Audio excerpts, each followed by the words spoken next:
important global events taking place. Tulsi Gabbard with us, the Director of National Intelligence. It's wonderful to have you here in India, and thank you so much for speaking to us. In terms of the strategic relationship and the intelligence arrangements between India and the United States, to what extent is it premised on perhaps an expansionist or an expanding China and the Asia-Pacific region? You know, the ties between our two countries, the United States and India, go very, very far back. And so what we're continuing to see is a strengthening of that partnership and recognizing that the mutual interests of both of our countries are centered around peace, prosperity, freedom, and security. So now as we see a new administration coming in with President Trump's leadership in the United States, of course, Prime Minister Modi's long-standing leadership here in India, we have two leaders of our two great countries who are very good friends and who are very focused on how we can strengthen those shared objectives and those shared interests. So in a sense, it's taking forward what we already have in terms of the strategic partnership, and that's one of your primary goals, right? It is. And how were your meetings to that end? It is. I've been having great meetings, and of course this began with Prime Minister Modi's visit to President Trump in Washington, D.C., very shortly after he was inaugurated back into office for a second term, where they really set the tone and set the vision for where a stronger U.S.-India partnership and friendship can lead to.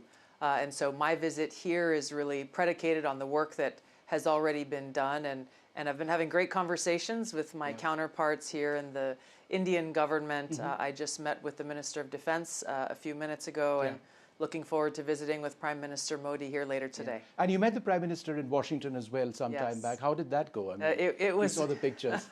It was great. I had the opportunity to meet him several years ago. It was good to see him again, and it was actually very perfectly timed, where it was maybe 1 or 2 hours after I was officially sworn into this position as Director of National Intelligence that he arrived in Washington, D.C. and had the opportunity to welcome him back to the United States. Yeah. One of your primary concerns and one of your primary responsibilities is to deal with the threat of terror. And at the moment, we see a great deal of that out of Yemen. We see attacks on shipping taking place, and we see the United States being very much on the offensive. Is that a prelude for something larger, perhaps even a ground offensive going forward? I mean, you look at President Trump's leadership going back through his first term as president, he has been and remains very committed to combating and defeating the threat of Islamist terrorism that not only affects the United States, the American people, our own safety and security, but it is affecting so many people in different parts of the world. We can see different terrorist groups, the Houthis in Yemen being one of them, that President Trump has redesignated after President Biden took them off of the terrorist list, redesignated them appropriately as a terrorist organization, and taking action where the previous administration failed to. Right. The Houthis have been disrupting maritime trade and passage for a very long time, and no serious effort has been taken to stop that disruption. Our country and other countries should not be in a position to have to make a decision to reroute commerce going through that area simply because of the Houthi threat that exists. So President Trump has taken decisive action for our own safety, security, and prosperity. And I know we'll look to other affected countries, as there are many who are impacted by this, to similarly take action. The other big international talking point is obviously the situation between Russia and Ukraine, and we're all optimistic, and I've covered the war 3 times, on seeing peace in the area. Tens of thousands of people, hundreds of thousands of people on both sides have lost their lives. Be that as it may, if President Putin doesn't come on the table with the peace agreement which has been proposed by the United States, can Washington indefinitely keep arming Ukraine and, in a sense, allowing them to continue their fight? President Trump is seeing this ongoing conflict with very clear eyes. And he has made his position and his priority very clear, which is to bring about an end to this war. So he is focused on peace. The negotiations have just begun. He's looking forward to success in those negotiations, not for himself, but for the cause of peace and to stop the killing of innocent and taking of innocent lives there. So he has the best negotiators working with both the Ukrainians and with Russia and with Putin. And we look forward to seeing the continued progress that we've already seen over a very short period of time.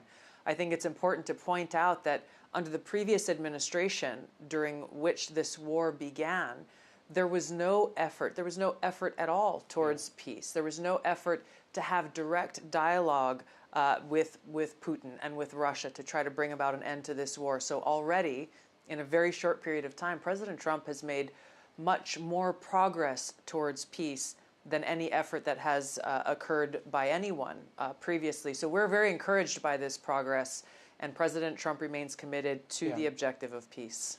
How much of what you're talking about now is premised on a successful conversation between President Trump and President Putin? I believe that might take place tomorrow or day after.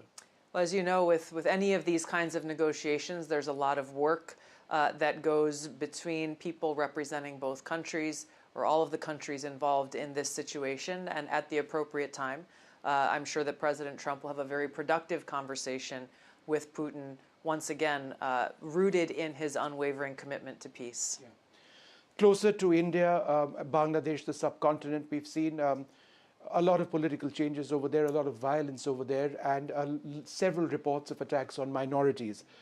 Is the United States concerned about the situation there and the need for stability at all levels, not just political stability? Yeah, of course. The long time, unfortunate persecution and killing and abuse of religious minorities, Hindus, Buddhists, Christians, Catholics, and others, has been a major area of concern for the United States government and, of course, President Trump and his administration.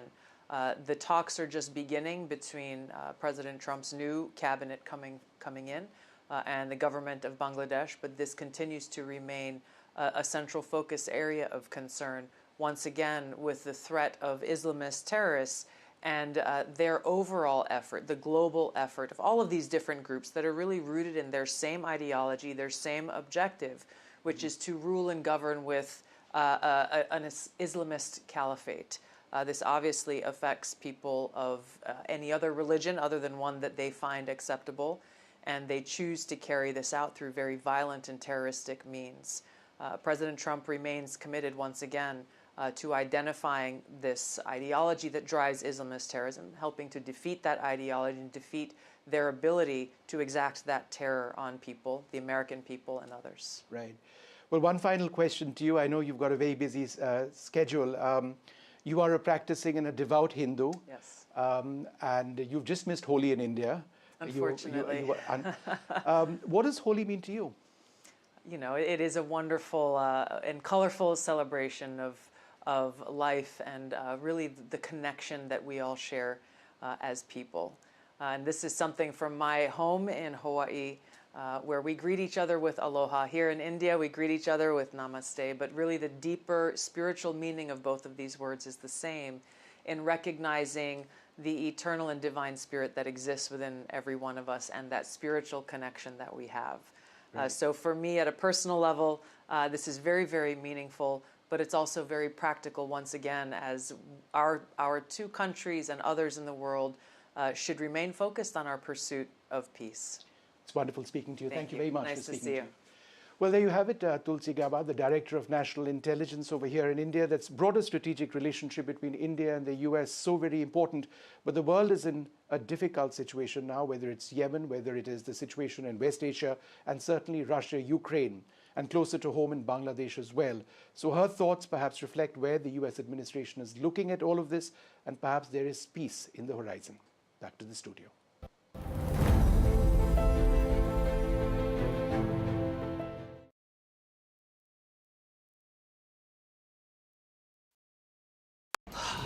Salute है जी।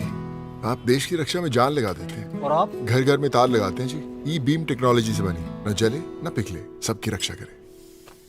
हम सरहद पर लोगों की रक्षा करते हैं और आप देश के अंदर। सैल्यूट तो बनता है जी। अपार अणुशक्ति फायर प्रोटेक्ट वायर, अपार देश का तार।